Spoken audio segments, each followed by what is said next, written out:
మన స్వశక్తి మీద, మన కాళ్ళ మీద మనం నిలబడగలిగి, మన సంపాదన మనం సంపాదించుకోగలిగి, ఎవరిని దేహి అనకుండా ఉండే పరిస్థితుల్లో ఉండి మాట పడాలి అంటే చాలా కష్టంగా ఉంటుంది. ఒక చిన్నపాటి చెట్టు కూడా, ఒక చిన్న పువ్వు పూసి మనకి మానసిక ఆనందం ఇస్తుంది, ఒక పెద్ద చెట్టు నీడొస్తుంది. కానీ మనిషే స్వార్థంగా ఏ పని చేయడు, ఎందుకంటే తన కోసం బతికేవాడు మనిషి.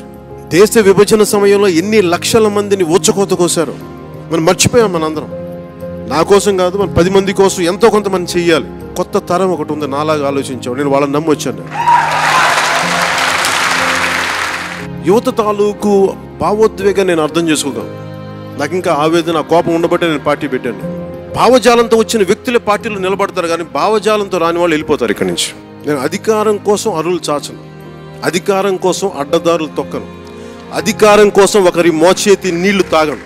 మనకు కావాల్సింది చాలా హుందాగా బాధ్యతతో కూడిన అధికారం కావాలి. మన మాట వినాలంటే ముందు మనం సరైన వాళ్ళం కావాలి. జీవితంలో ఏమి జరిగినా జరగపోయినప్పటికీ నేనైతే ఏ ఆశయంతో అయితే పెట్టానో దాని మీద నేను వెనకడుగు వేయను. కష్టాలు ఉంటాయి, దీంట్లో నష్టాలు ఉంటాయి. Politics is a national service to మీ.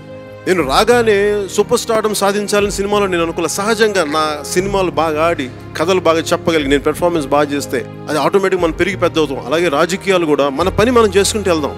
అది ఈ రోజు అధికారం ఇస్తా, రేపు అధికారం ఇస్తాం నేను చూడట్లేదు. విమర్శించే వాళ్ళకి మటుకు చాలా ఘాటుగా సమాధానం చెప్పాలి. నేను సహనాన్ని బోధిస్తాను. సహనం అని చెప్పి పిరికితనం కాదు, పిరికితనంగా కూర్చోమని నేను చెప్పను. ధైర్యం ఉన్నవాడికి సహనం ఉంటుంది. ప్రతి ఒక్కరూ ఏదైనా మాట్లాడితే, పార్టీ గురించి మాట్లాడినా, నాయకత్వం గురించి మాట్లాడినా, ఒకవేళ వాళ్ళు ప్రత్యర్థులు చెప్పిన దాంట్లో నిజంగా తప్పు ఉంటే నేను సరిదిద్దుకుంటాను. పబ్లిక్గా నేను క్షమాపణ చెప్తాను. వాళ్ళు అన్నది రైటు, నేను క్షమాపణ నేను చెప్తాను. కానీ వాళ్ళు తప్పైనప్పుడు మటుకు చీల్చి చెండాడే పరిస్థితి మీరు తీసుకోవాలి. మీరు చీల్చి చెండాడటం అంటే బూతులు తిట్టడానికి మనం వైసీపీ ఎమ్మెల్యేలు కాదు. గౌరవం ఇవ్వాల్సిన చోట గౌరవం ఇవ్వండి. చాలా సామరస్యంగా మాట్లాడదాం, బలంగా మాట్లాడదాం. నేను మిమ్మల్ని రక్షించుకుంటాను.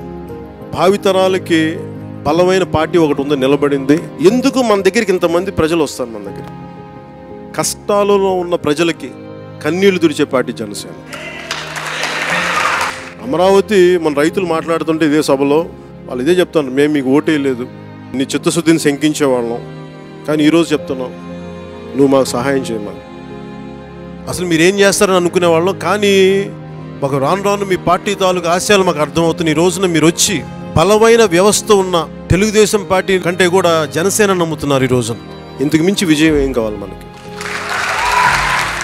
కష్టాల్లో ఉన్న ప్రజలు ఏం గుర్తొస్తుందంటే జనసేనే గుర్తొస్తుంది. ఒక్క ఛాన్స్ అని చెప్పేవాళ్ళు మనం వంచిన వాళ్ళు కాదు.